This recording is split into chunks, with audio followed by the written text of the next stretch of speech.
Before we get into this video, make sure you drop a like on the video and subscribe to the Peter Gargan channel. Also don't forget to ring that bell. Thank you very much, and enjoy the video. The Nintendo Switch will soon reach its 3rd birthday next year, and since its release, it has been a significant success for the gaming giant. The Big N is notorious for having one of the strongest collection of first-party IPs under their belt, and with many of the big guns like Mario, Zelda, Smash Bros and more already released, alongside the likes of Animal Crossing and Metroid Prime still on the way, why not take a look at the ones that haven't been announced that could or could not possibly happen. How are we today everybody? I hope you're all good. My name is Peter, and for this video, I thought I'd talk about some Nintendo franchises that I would like to see come to the Switch that haven't happened yet. As a quick disclaimer, I don't realistically see all of these ideas happening. This list is based more on the ones that I really want to see and would be a great fit for the Switch, in my opinion, rather than what I think will happen. These are in no particular order, so, without further ado, let's get into the video. These are the 10 Nintendo franchises that I would like to see come to the Switch in 2020 and beyond.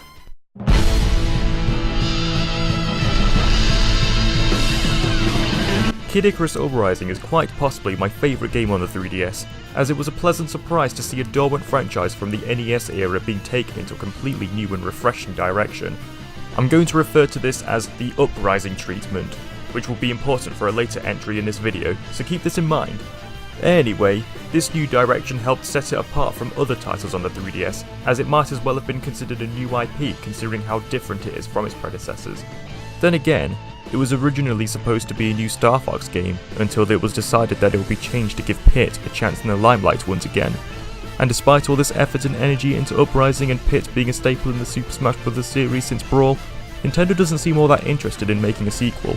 Granted, director Masahiro Sakurai is busy working himself to death on additional content for Super Smash Bros. Ultimate, but it saddens me to see that they don't want to expand on something that has shown an awful lot of room to grow into something so much more. If it were to happen, however, make sure the controls are easily accessible, because for some, that alone has been a deal breaker for what I consider an amazing game besides that shortcoming. Okay, I know what you're thinking. Alpha Dream have gone bankrupt recently. Surely that means there's no hope for the Mario & Luigi RPG series at all, right? Call me a wishful thinker, but I don't want Nintendo to abandon the series despite this, because besides the recent Superstar Saga and Bowser's Inside Story remakes, the series has still sold decently well, and I think it deserves another chance, because I'd argue that it wouldn't be fair to cancel the series just because 2 remakes of games we've already seen didn't do so hard, especially since they were released during a time when the 3DS was on its way out and everyone's attention was focused on the Switch at that point. If this is the case, however, then it would be a shame, because these titles defined my childhood and are the reason I developed an obsession with Nintendo in the first place.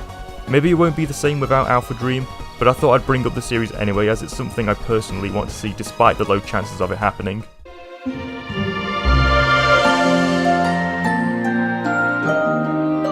The Pikmin trilogy are some of my favourite games of all time, and a continuation of the series has been one of my biggest desires of the Switch, even back when we only knew it as the NX. With each year passing where Miyamoto assures us it's on the way despite hearing nothing about it, many fans are starting, if they haven't already, to get concerned that the original interview was mistranslated and that Miyamoto was referring to Hey Pikmin for the 3DS this whole time. While I don't want to get into why I don't think this is the case, seeing as I've already made a separate video on the subject where I go into more detail, I still want to see Pikmin 4 happen, as it has the potential to be the biggest and best game the Pikmin series has seen yet. Personally, I hope we get some additional features that set it apart from the rest of the series, with new types of Pikmin with interesting mechanics, as well as bringing back the Piklopedia from Pikmin 2, which I thought was an excellent way of exploring the series' lore and world building while also fleshing out Olimar's character and his perspective on what the planet of PNF 404 is like. I hope they're working on it as I speak.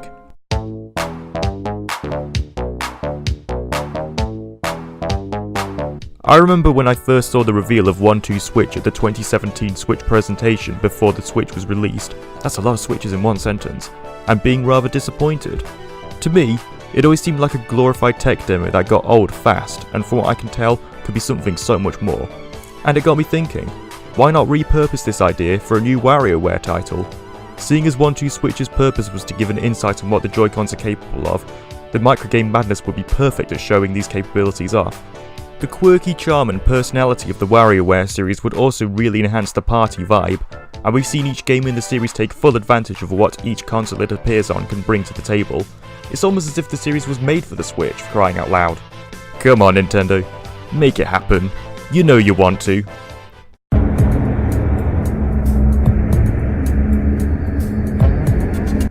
With the news of Metroid Prime 4 restarting development in early 2019 and being handed back to Retro Studios, fans will have to wait even longer for the next ambitious adventure in Samus's bounty hunting journey.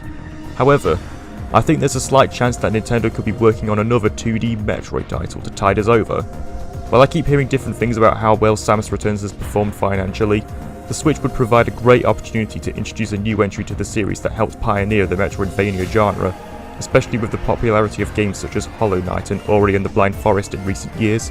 Samus Returns has also teased a possible future entry taking place after Metroid Fusion in the form of the Item Completion Awards, consisting of a series of images chronicling the history of the Chozo, an important part of Metroid lore, and what could possibly become of them moving forward. The possibilities of exploring the Chozo in this manner excites me, as we haven't really physically seen them throughout the series, so getting to meet them up close would be a significantly big deal for long-time Metroid fans. So, does this mean we'll finally see a new 2D Metroid that expands on the continuity after Fusion and tells a separate story from Prime 4? We'll just have to wait and see.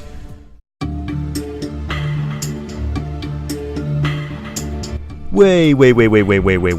I know what you're thinking. But Peter, we already have Tropical Freeze on the Switch.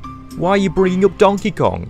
While it is true that we've already seen Tropical Freeze, keep in mind that it's an enhanced port of a game that was originally made for the Wii U in 2014.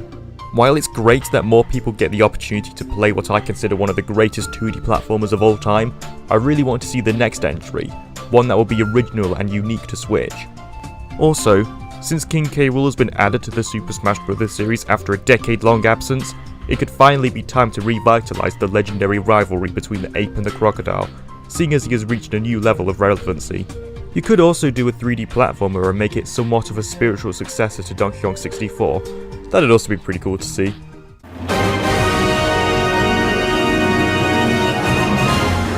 In recent years, Star Fox Zero for the Wii U was shown to have mixed reception. Some were rather disappointed by the controversial control system, while others were disappointed that we got yet another retelling of Star Fox 64's story, especially after the last we saw of Fox prior to Zero was a 3DS remake of 64 back in 2011. Miyamoto has also expressed disappointment in the fact that Fox hasn't taken off in the same way that Mario and Zelda have, and alongside Pikmin, wants Star Fox to become more of a household name. This has been demonstrated before by allowing Ubisoft to include Star Fox characters in the Switch version of Starlink Battle for Atlas, so it's not entirely impossible that there's still some life left in the series. With these desires in mind, why not give Star Fox another chance by telling a completely new original story along with controls that the general consumer can get behind? And seeing as the setting is space, why not explore areas beyond the Lilac system, or even look into the adventures of James, Peppy and Pigma before the events of Star Fox 64? I think a prequel story told in this manner could make for an interesting twist, and could flesh these characters out even more, especially with exploring Pigma's motives behind his eventual betrayal, or the friendly dynamic between James and Peppy. Will our anthropomorphic friends take flight once again? Only time will tell.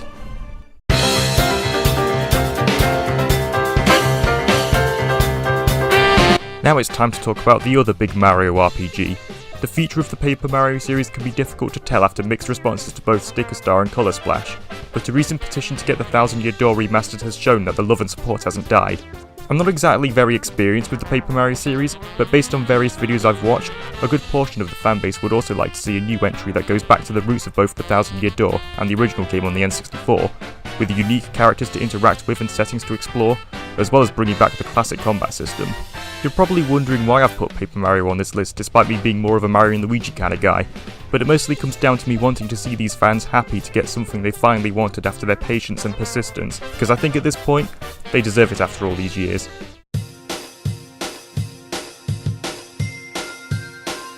Last year, one of Nintendo's producers, Shinya Takahashi, teased a potential revival to the Waverace series for the Switch. While I have never grown up with the N64 or GameCube, I'd be absolutely down for a new entry as I've heard great things about Waverace.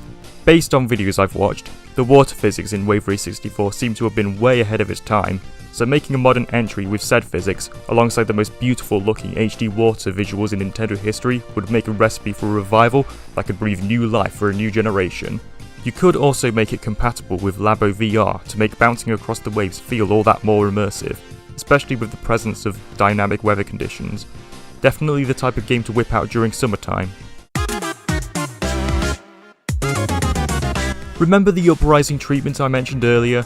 Well, I think a perfect series that this could be applied to would be none other than Duck Hunt. An iconic classic that has never seen a sequel since could have a lot of appeal behind it considering the representation it has seen in Super Smash Bros.